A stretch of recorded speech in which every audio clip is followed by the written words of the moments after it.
Margin पे, उनके हाथ में उस तरीके से पावर नहीं है। तो जिसके हाथ में पावर रहेगा कंट्रोल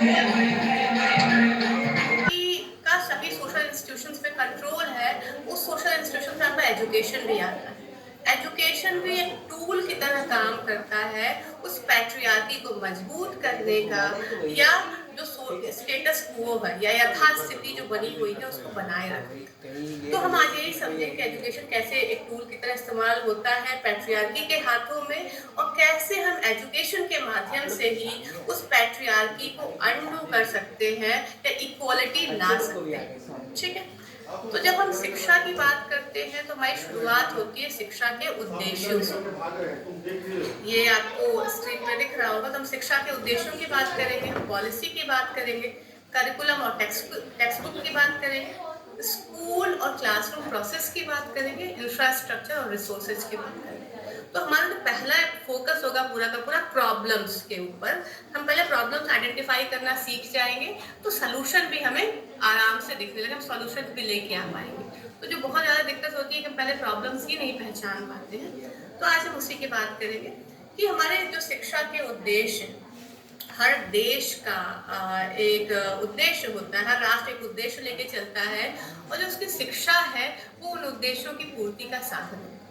तो अगर हम शिक्षा की बात करें, तो अगर स्त्री शिक्षा की बात करें, तो हमें देखना होगा कि कैसे हमारे देश ने स्त्री शिक्षा के उद्देश्य को देखा और कैसे हमारी पॉलिसीज ने स्त्री शिक्षा के उद्देश्य को देखा।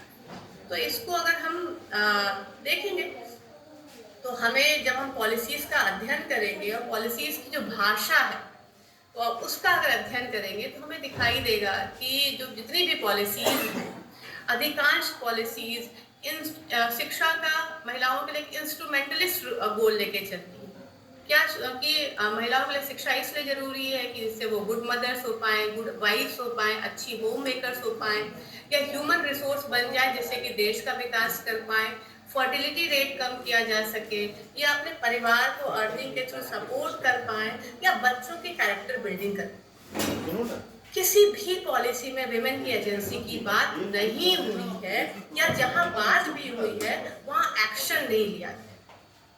तो जब हम शिक्षा की पॉलिसी की बात करते हैं तो मैं शुरुआत करती हूँ इंडिपेंडेंस के बाद से यूनिवर्सिटी एजुकेशन कमीशन 1948 की।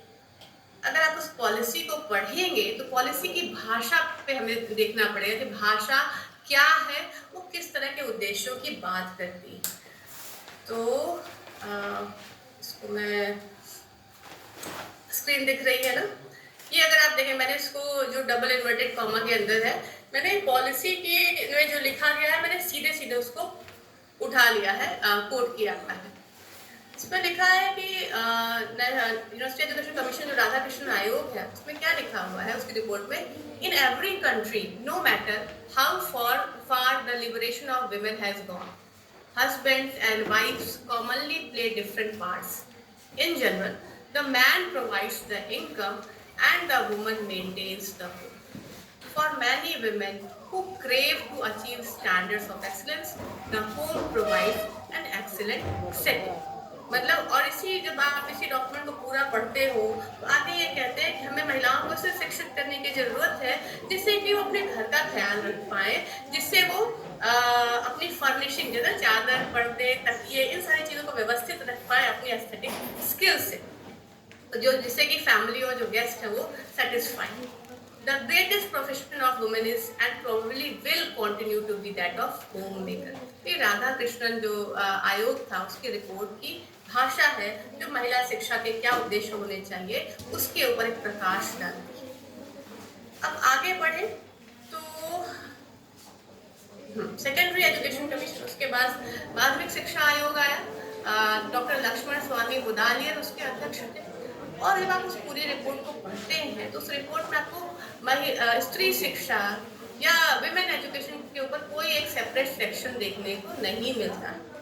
और उसका कारण लक्ष्मण स्वामी मुदालियर ये लिखते हैं, कहते हैं कि मैं जहाँ भी गया मैंने हर जगह स्त्रियों को देखा, तो मुझे नहीं लगता कि अब हमें महिला शिक्षा पे या स्त्री शिक्षा पे बात करने की, अलग से बात करने की जरूरत है।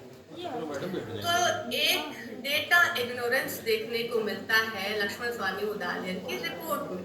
क्योंकि अगर हम 1950 का सेंसस देखते हैं, अगर आप उसमें का लिटरेसी रेट देखते हैं तो 18 दशमलव कुछ 18.86 या समथिंग ऐसा ही कुछ है वो लिटरेसी रेट।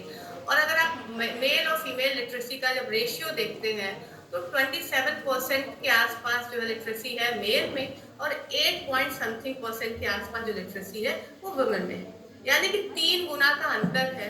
उसके बाद भी लक्ष्मण स्वामी मुदालिर कहते हैं कि मैं जहां भी गया मुझे वहां महिलाएं दिखी, तो मुझे नहीं लगता कि हमें अलग से स्त्री शिक्षा पे बात करने की जरूरत है। और साथ ही जब आप इस डॉक्यूमेंट को देखते हैं तो ये मैंने येलो कलर में यहाँ पे हाईलाइट किया हुआ है, उसमें लिखा हुआ है कि an educated girl who cannot run her home smoothly and efficiently within her resources can make no worthwhile contribution to the happiness and the well-being of her family or to raising the social standards in her country। तो आपको एक gender bias इसमें देखने को मिलेगा, वही जो gender stereotypes है वही आपको देखने को इसमें मिलता है। अब हम आते हैं इसके बाद, मैं थोड़ा जल्दी जल्दी बताते चल रही हूँ क्योंकि शायद टाइम ज़्यादा लगे। तो नेशनल एक रिपोर्ट है national committee on women education की। दुर्गाबाई देशमुख की अध्यक्षता में एक कमेटी बनाई गई करिकुलम के बारे में निर्णय लेने के लिए कि किस तरह का करिकुलम होना चाहिए। तो जब आप उस रिपोर्ट को पढ़ते हैं तो बहुत ही सुंदर रिपोर्ट है, बहुत ही अच्छी भाषा में लिखी हुई। वो जो सोशल जस्टिस के बड़े बड़े नाम है उसको कोट करते हुए वो रिपोर्ट लिखी गई है, और वो इक्वालिटी की बात करती है। लेकिन अंत तक आते आते जब आप उस रिपोर्ट को करिकुलम के बारे में बात करते हुए सुनेंगे तो रिपोर्ट क्या कहती है, उसका जो टेक है पूरी तरीके से ऑर्थोडॉक्स टेक है, और कहती है रिपोर्ट में लिखा गया है by Deshmukh की रिपोर्ट में, girls aptitude and interest is considerably different than boys, therefore curriculum should be different. कि लड़कियों की जो अभिरुचि है और लड़कियों का जो रुचि है, अभिक्षमता कह लें, लड़कियों की जो अभिरुचि अभिक्षमता है और जो इंटरेस्ट है उनका रुचि है वो लड़कों से बहुत अलग है, इसलिए करिकुलम भी उसका अलग होना चाहिए। ये रिपोर्ट या ये जो कमिटी है वो यह भूल जाती है कि लड़के और लड़कियों के जो एप्टीट्यूड और इंटरेस्ट का डिफरेंस है वो कोई इन्नेट या बायोलॉजिकल नहीं है, वो सोशली कंस्ट्रक्टेड है, वो समाज द्वारा रचित है। और फिर करिकुलम अलग अलग होना चाहिए, वही नर्सिंग, वही टीचिंग, वही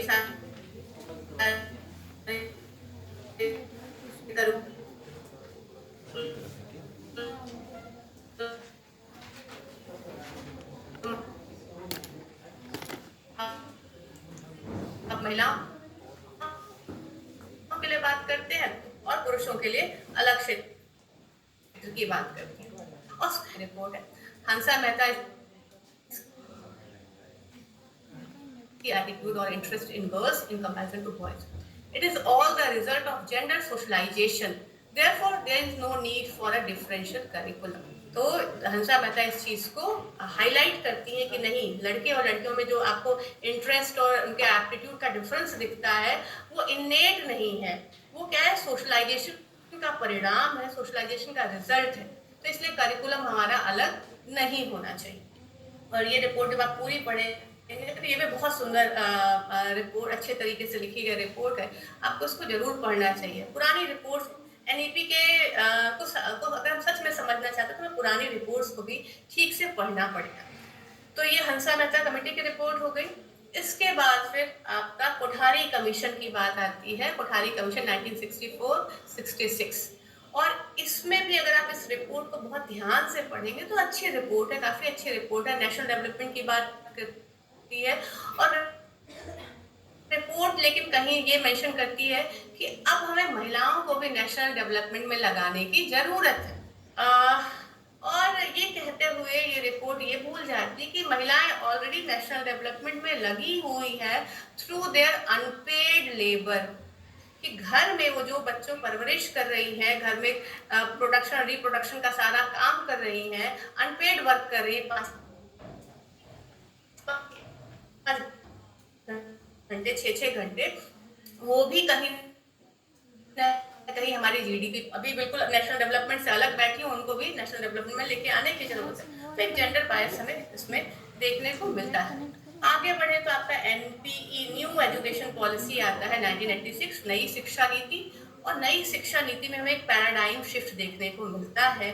यहाँ पे अब जब शिक्षा, महिला शिक्षा के, स्त्री शिक्षा के उद्देश्यों की बात होती है, तो ये कहते हैं कि नहीं, स्त्री शिक्षा हमें इसलिए नहीं चाहिए कि हमें और दूसरे गोल्स पूरे करने। स्त्री शिक्षा पहले इसलिए कि जिससे विमेन का एम्पावरमेंट हो सके, उनका सशक्तिकरण हो सके, so that they can control their own life and own destiny, उनके पास अपनी एजेंसी हो सके। ये आपको जब इस रिपोर्ट को पढ़ेंगे, ये जो नीति है इसको जब पढ़ेंगे तो आपको देखने को मिलता है। और जब 1992 में का जो प्रोग्राम ऑफ एक्शन है उसमें विमेन एम्पावरमेंट के इंडिकेटर्स दिए हुए हैं कि विमेन एम्पावरमेंट का मतलब क्या है और शिक्षा का उद्देश्य क्या हो। लेकिन बहुत कह सकते हैं कि पैराडाइम शिफ्ट होने के बावजूद और महिला स्त्री शिक्षा के बहुत ही प्रोग्रेसिव उद्देश्यों को रखने के बावजूद जब आप प्रैक्टिस में देखते हैं तो ये जो पॉलिसी है वो फेल होती हुई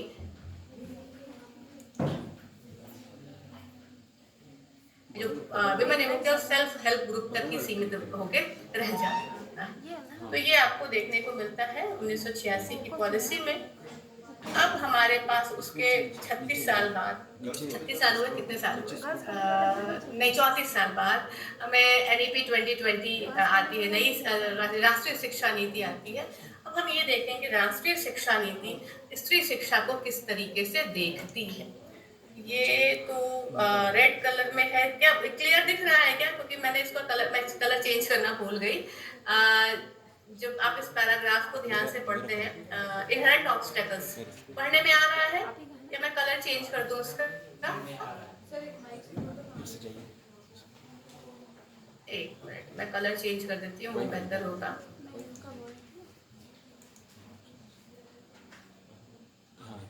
अब शायद पढ़ने में ये थोड़ा बेहतर आए।